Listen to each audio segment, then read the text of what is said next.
de Joliette. La ministre de la Justice estime qu'il faut 14 nouveaux postes de juges à la Cour supérieure pour pouvoir désengorger le système, et on est d'accord.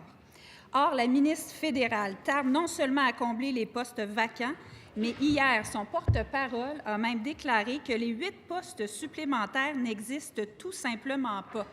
Il laisse même entendre que la loi fédérale devrait être changée.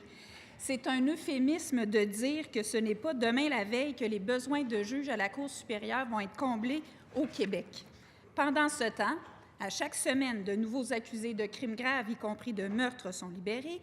Des centaines de requêtes Jordan viennent encombrer encore davantage les tribunaux et surtout, les victimes sont plongées dans un profond état d'incertitude et de détresse parce qu'elles craignent, à chaque jour qui passe sans procès, que justice ne soit pas rendue. Dans les circonstances, est-ce que la ministre de la Justice peut faire la chose responsable et utiliser la clause dérogatoire? Madame la ministre de la Justice. Monsieur le Président, la chose responsable a été d'agir comme nous l'avons fait. Nous avons ajouté des ressources, nous avons ajouté des moyens pour permettre de traiter de plus en plus de dossiers de façon plus rapide.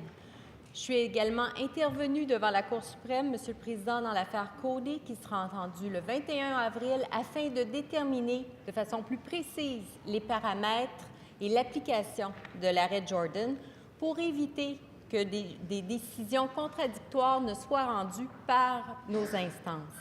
Monsieur le Président, c'est inexact de prétendre que des centaines et des centaines d'accusés sont libérés. Ce n'est pas le cas.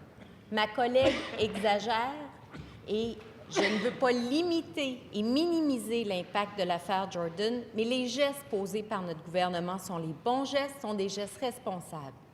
Quant à la question des besoins en juges, la loi sur les tribunaux judiciaires prévoit que la Cour supérieure est dotée de 157 juges. Ce sont les besoins identifiés par le Québec en vertu de notre responsabilité et nous nous attendons à ce que l'urgence d'agir soit la même à Ottawa qu'elle ne l'a été ici au Québec.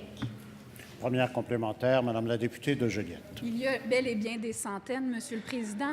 Le DPCP lui-même a abandonné plus de 100 dossiers sans même plaider les requêtes en arrêt des procédures, tellement il jugeait qu'il n'avait pas de chance. J'aimerais savoir, hier, une victime m'a écrit pour dire que son mari a été tué. Elle s'est rendue environ 15 fois à la cour. Vous ne pouvez imaginer la souffrance lorsque vient l'annonce d'un autre report, la détresse. Est-ce que la ministre peut me dire ce qu'on peut répondre à cette victime, Mme Sirot? Madame la ministre de la Justice.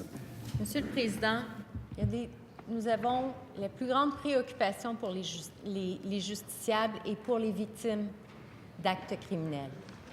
Monsieur le Président, si nous agissons, c'est justement pour permettre aux victimes de tourner la page, pour permettre aux citoyens du Québec de pouvoir compter sur un système de justice qui fonctionne.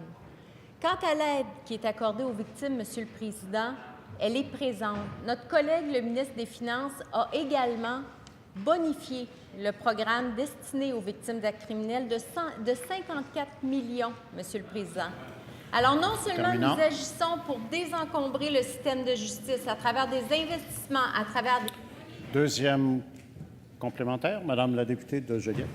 Madame la ministre, la plus grande aide que vous pourriez donner aux victimes, c'est de les assurer qu'elles vont avoir un procès et que justice va être rendue. Donc, ce qu'on demande au gouvernement, on le réitère, c'est que le temps que la maison soit remise en ordre, le temps que le système puisse être remis en ordre, que le fédéral puisse nommer des juges, que les mesures annoncées par Québec produisent leurs effets, qu'on arrête de voir des criminels qui soient libérés. Donc, pendant ce temps, d'utiliser la clause. Pourquoi ce refus obstiné? S'il vous plaît. Madame la ministre de la Justice. Monsieur le Président, la solution évoquée par notre collègue, la députée de Joliette, et par le chef de l'opposition depuis une semaine, c'est une fausse bonne solution. Cette fausse bonne solution contribuerait à encombrer davantage les tribunaux, multiplierait les procédures et multiplierait le temps d'attente des victimes. C'est ça l'impact réel de ce qu'invoquent nos collègues, Monsieur le Président. Alors, il est important d'agir. Le juge en chef de la Cour supérieure nous l'a dit. Québec a fait ce qu'il avait à faire. Maintenant, c'est à Ottawa d'agir. Tournons-nous ensemble vers Ottawa.